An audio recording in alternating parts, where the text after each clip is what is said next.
आज से एक सप्ताह पहले भी नगर परिषद कार्यालय में मैंने लिखित आवेदन दिया कि इसको साफ कराया जाए, लेकिन पदाधिकारी के उदासीनता से ये हो नहीं पा रहा। पोखर में बहुत बड़ा विषैला जहरीला सर्प है।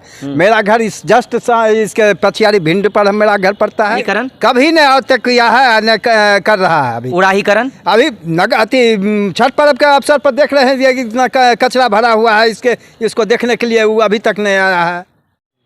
बधाई हो बिहार के मुख्यमंत्री नीतीश कुमार, और आपके सबसे स्वर्णिम परियोजना का एक अजूबा चिट्ठा मैं आपको आज खोल के दिखा रहा हूं।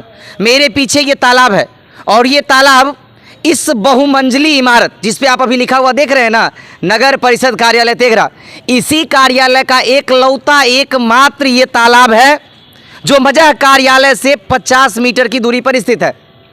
अब हम यहाँ से 2-3 चीज़ स्पष्ट करते चले जाएंगे और आप भी इस चीज़ को समझ लेंगे। ये इस विद्यालय को देख रहे हैं, ये इस विद्यालय के अधीनस्थ यह तालाब था, और इस तालाब का निर्माण भी इसी विद्यालय के बनाने के समय हुआ था। उसके बाद यहाँ से मिट्टी कटती गई और व्यवस्थाएं बढ़ती गई।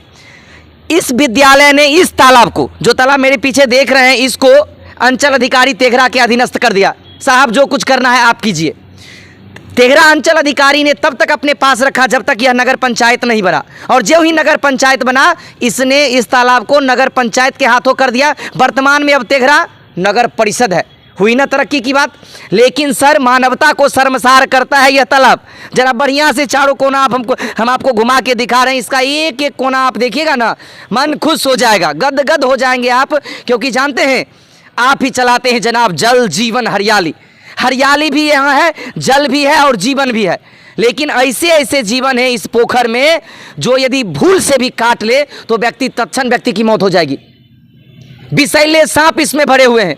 पूरा बिहार जब डेंगू के लिए त्राही कर रहा है, वैसी स्थिति में यहाँ पे नगर कार्यपालक पदाधिकारी डेंगू पाल रहे हैं। चारों तरफ, इस तालाब के चारों तरफ जितने अधिक कचरे फेंके हुए हैं, दुर्गंध फैली हुई है, इसका भला कौन करे, कौन जिम्मेदार होगा। जब हम भी जमीनी स्तर पर पता लगाना शुरू किए तो हमें पता लगा कि इस तालाब के पीछे की जो सच्चाई है वह जानते हैं फाइलों में अटक गई है। वो भी कहाँ? मत्स्य विभाग के मंत्री के पास, क्योंकि उन्हें तो केवल मछली से काम है, और राजस्व आता रहे, जेब गरमाता रहे, बाद बाकी सब बात इसी तरह बनते रहता है। आइए हम यहाँ के एक स्थानीय लोगों से बात करके आपको बताते हैं इस तालाब की सच्चाई क्या है।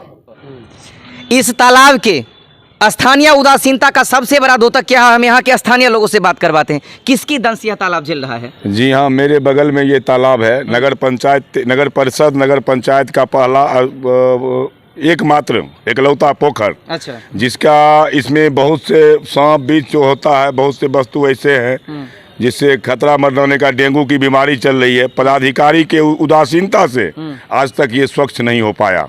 आपने तो लगातार कई बार प्रयास किया कि इसको ठीक किया जाए। हम तो यहाँ से विभाग तक भी हम लोगों ने गया। आज से एक सप्ताह पहले भी नगर परिषद कार्यालय में मैंने लिखित आवेदन दिया कि इसको साफ कराया जाए, लेकिन पदाधिकारी के उदासीनता से ये हो नहीं पा रहा। पदाधिकारी के उदासीनता के कारण नहीं हो रहा। सर, यह पोखर कब से इस तरह जंगली है? जीव भी देख रहे हैं आप, जहरीले जीव हैं, पानी के ऊपर पेड़ उगा हुआ है, और प्रदूषण। जल जीवन हरियाली पे क्या कहेंगे? क्या यहाँ चल रहा है जल जीवन हरियाली को लेके? बिहार सरकार की महत्वाकांक्षी योजना जल जीवन हरियाली तेघरा नगर परिषद, तेघरा नगर परिषद में फ्लॉप नजर आ रहा है। इसमें डोर टू डोर हम तो दोष देंगे पदाधिकारी का, क्योंकि हम इसमें जड़ से जानते हैं और सारी बात को हम जानते हैं। अच्छा, शुरू से बताइए कि इस पोखर को शुरू से क्या हुआ था? ये पोखर शुरू से सर्वे से पहले का ही पोखर है। ये पोखर स्कूल के अथी में था। स्कूल से ही पोखर का देखरेख होता था। स्कूल में जो भी होता था, फंड होता था। विद्यालय शिक्षा समिति के द्वारा इसको अंचलाधिकारी तेघरा को हस्तांतरण कर दिया गया। अंचलाधिकारी के द्वारा जब नगर परिषद का गठन हुआ, नगर पंचायत का, तो उसको मत्स्य विभाग के यहाँ भेज दिया गया।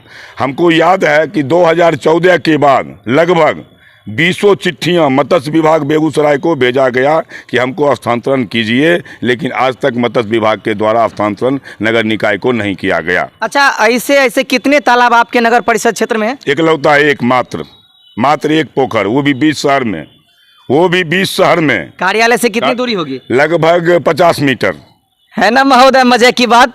50 मीटर के बाद इस जलाशय का, इस जला भरा जो जमीन दोष करने की काम है वह कर रहे हैं आप। केवल आप पदाधिकारी साहब कर रहे हैं, समझते ना इस चीज़ को। इस पोखर को लेकर के यही कहेंगे, इस पोखर में बहुत बड़ा बड़ा विषैला जहरीला सर्प है। मेरा घर इस जस्ट इसके पछियारी भिंड पर मेरा घर पड़ता है, जो कि खाने पीने में भी जब दुर्गंध इसमें आ जाता है, उसके बाद यहाँ घर पर रह कर के खाना पीना भी दुर्लभ हो जाता है। बहुत परेशानी हम लोग को झेलना पड़ रहा है। इससे डेंगू का भी प्रकोप बढ़ सकता है।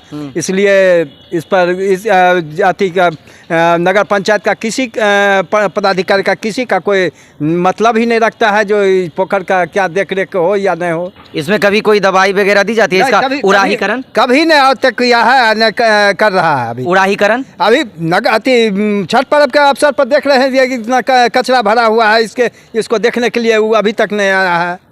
शर्म हो तो डूब मरिए। यहाँ नगर पंचायत यहाँ छठ पर्व का हाथ उठता है। शर्म हो साहब तो डूब मरिए। सोचिए यहाँ पे छठ व्रती हाथ उठाएंगे, बिहार का सबसे बड़ा पर्व है, लोक आस्था के साथ आप खिलवाड़ कर रहे हैं। ऐसे अधिकारी बताइए आप कैसे पद पर बने हुए, इस चीज को समझ सकते हैं। और मैं पूरा परिचय नहीं दूंगा, बस इशारों में कह दूं कि ये भी आप ही के जैसे हैं, लेकिन इनके दर्द को कौन समझेगा। जब वर्षा होती है इससे उतना दुर्गंध निकलता है जिस दुर्गंध को बर्दाश्त नहीं कर पाते हैं, उल्टियां होती रहती है, कई प्रकार के बीमारी का घर सा हो जाता है। सही बात है, सही बात है। लेकिन देखने वाला कोई नहीं, आज तक कोई नहीं देखने आया। व्यवस्था ढाक के 3 पात, समझ सकते हैं ना आप। और आज मैं ये नहीं कहूंगा कि हमको शेयर नहीं करिए, मत कीजिए शेयर, मत कीजिए सब्सक्राइब, मत कीजिए फॉलो, लेकिन कम से कम यदि आपकी जमीन बची है ना, तो ऐसे इनके लिए आवाज लगाइए, इस जल जीवन हरियाली के योजना के लिए आवाज लगाइए, अन्यथा आप भी चादर ओढ़ के सो जाइए। जय हिंद।